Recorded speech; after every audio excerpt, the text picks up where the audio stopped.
What happens when a respected judge is stopped from boarding just because of his skin color? He doesn't just return. He takes on the case that could bring the entire system to its knees. What happens next changes everything. Let me paint the picture for you. It was 6:17 a.m. on a warm May morning, the kind where the air smells like possibilities and jet fuel. I was standing at the Delta counter in Terminal B of Atlanta Hartsfield-Jackson, dressed like a man with someplace important to be. My name is Judge Nathaniel Cole, elected, respected, and seasoned. But that morning, I wasn't just a judge. I was a father. In my left hand, a bouquet of white roses, not gas station flowers, but ones hand-picked from a black-owned flower shop 2 blocks from my house, wrapped with a prayer by Miss Evelyn, the owner. In my right, a boarding pass to Boston. My daughter, my only child, was about to walk across the stage at Harvard Law as the class speaker. The first black woman in her year to deliver that speech. She made history, and I was going to be there to witness it. Everything was perfect. Too perfect. I arrived early, no rushing, no sweating, just a man on a mission. My briefcase held 3 things: a clean black robe, her favorite law books, and an old gold fountain pen she gave me at 10, saying, "Daddy, when I grow up, I want to sign laws with this." I wore my favorite navy pinstripe suit, the one reserved for verdict days and commencements. Tie knotted, shoes shined, pockets square tucked.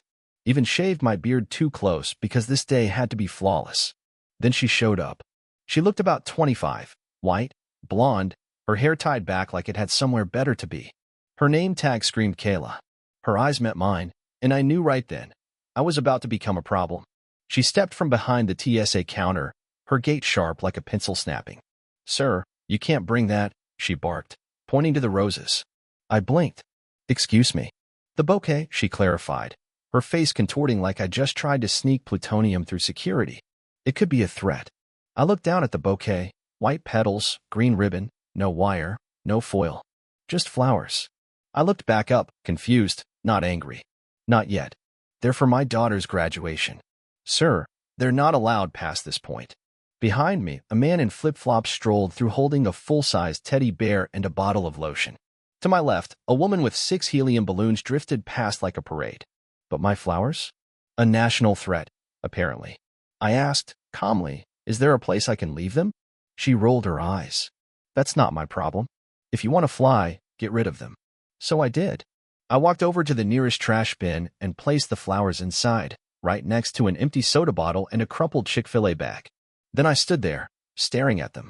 Those roses didn't do anything to anybody. But there they were, in the garbage. Just like the dignity they tried to strip from me. And that was only the beginning. From there, it got worse. The scanner line moved slowly.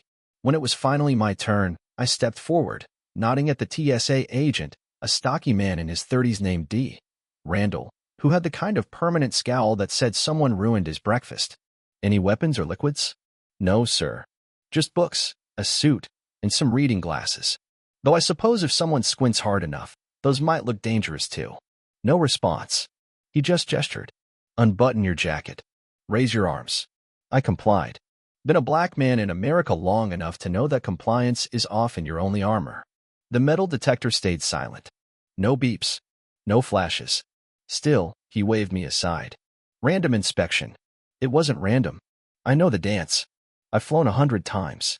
And every time random starts looking a lot like black and well-dressed, it stops feeling like protocol and starts smelling like profiling. He patted me down. But this wasn't standard. It was invasive. Collarbone to waistband, seams to sleeves, waistband tugged, even a press along my briefs. Is all that really necessary? I asked. Just protocol. Across the checkpoint, a young white man sauntered through with a hiking pack, yoga mat, and thermos. Nobody blinked. But me? I got treated like a walking thread in a Brooks Brothers suit. Still, I made it through. Shaken, yes. But I made it. I spotted my gate, 30 yards away. I reached for my phone to call my daughter. Then I heard it. "Sir, stop right there." It was Kayla. Again. Only this time, she brought backup, an airport officer in tow. "We have reason to believe you're traveling under false identification," she announced. I blinked.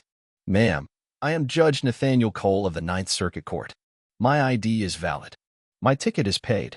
This is a mistake. That's for us to determine," she snapped. And just like that, I was no longer a father flying to see his daughter graduate. I was a suspect. They led me away. Not in cuffs. Just close. Too close. Like they were waiting for a reason. We passed terminals, shops, passengers. A few paused. Some whispered. One woman recorded. They placed me in a room. Windowless. Beige. Fluorescent lights. A flag on the wall. In silence. I sat. No water. No questions. Just suspicion. Who are you really? Asked the younger officer. I told you. Prove it. I pulled out my ID slowly, placed it on the table. He took it, inspected it, and walked out. And I waited. 23 minutes. 23 minutes of silence. Of missing my daughter's call. Of thinking, this country is getting better, and feeling, maybe it isn't. My plane to Boston? Gone. Kayla returned. Sit down, she barked. I've been here almost 30 minutes, I replied. I've missed my flight. I deserve to know what's going on. She stepped forward. Do not touch that device, she said as I reached for my phone. That's a phone, I replied. Not a detonator. My daughter is waiting. She's speaking today. I said no. So I asked her plainly, why are you doing this? No answer. Not even a lie. Outside, a movement was brewing. A young law student had seen it all. And she posted. Her video clearly, respectfully, went viral. Hashtag #BlackAndJudge started trending. People recognized my face. Former clients, clerks, activists, even a former state senator. Back in that room, Kayla's phone buzzed endlessly. Washington, D.C. was on the line. Then the door burst open. A tall man in a tailored suit pointed at me. Is that him? Yes. Return his documents. Now. Kayla hesitated. I said now. She obeyed. Laid the wallet down like it might bite her. I didn't reach for it. Not yet. I looked at the TSA agent who patted me down. Just looked. He dropped his gaze. The man in the suit turned to me. Judge Cole, sir. We apologize. What happened was unacceptable. I said nothing. Took my ID, tucked it into my jacket. Kayla whispered, I didn't know. I paused. And if you had known, would it have made a difference? No answer. Because we both knew the truth. My flight was gone.